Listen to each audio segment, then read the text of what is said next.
talk us through. Cool. So some of the new things very quickly. You've now got the ability to quickly move these. Okay. So you can press and hold and shift and swap panels around. So before, obviously, we added the leap view. Now you've got the ability just to quickly move stuff. So that's where my home screen went. It was put to the side. You've got to change to the way the widgets are put on the device as well. So you've now got a more complex menu, just the ability to change things very quickly. So if I want to change the whole theme, you couldn't do that on the Desire or the Wildfire. So I can actually change the way the bottom part looks and works. So you've got a nice wood feature. So rather than having the standard curve pattern now, you've got this different paneling on there. Just have to wait for that to fully load, apologies. And that also does change the clock depending on what theme you've gone for. You've also just got scenes all applied into that one tab. And then, hopefully they're still there. We've got some new widgets, so new looks to some of the widgets like favourites, whereas before you could have obviously the individual panels or the different groups of favourites. You've now got information about your favourites next to them and just a number of different views for widgets. And then one of the most talked about widgets, or the one I certainly know the most about, is going to be Nearby, which if I could read upside down I could clearly see it was there. And so this is linking into the navigation, which we've obviously been talking about, so we'll select that. This will take a little bit to load, unfortunately. Wi-Fi is being used by every person here. So the idea behind the Nearby widget is your first panel is you and your location, and then you have 3 panels which you can choose what you want them to represent. So there'll probably be footprints, food and drink, eating and drinking, and shopping. But if you want to change any of those top 3, so the footprints, blah blah blah, you can just select whatever one you want to find. So that will then find, I don't even know what community it is, I must admit.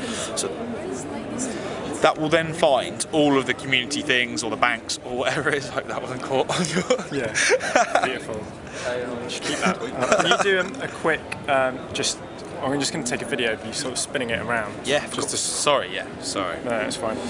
Slowly, quickly. Slowly, it's cool.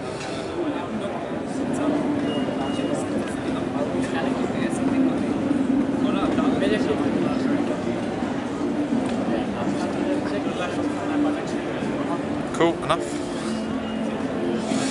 Yeah, that's fine. No worries. Perfect. So, linking in with the Nearby thing is the new car panel. So this is obviously when you're in car. Once you've selected car panel, if you then go off to something, so we go to mapping, whenever you then press the home key, it now takes you to that car panel. So the car panel is a dedicated in-car feature. You're not going back to the standard home key. You actually have to exit out of that mode. So it's like a separate mode.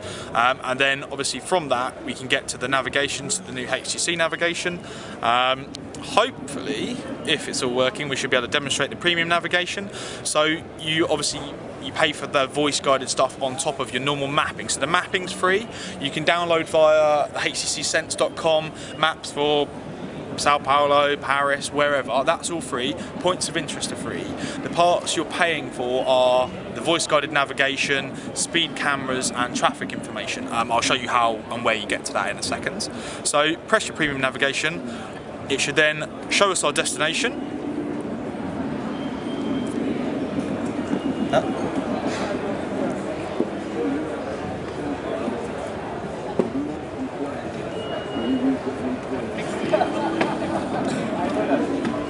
This will depend on whether I've logged into Wi-Fi.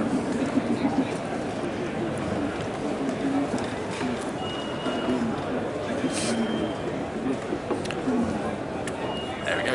It will then pan out to our start point, which is a virtual start point. We're obviously not in Maidenhead. And there we go, route's been calculated.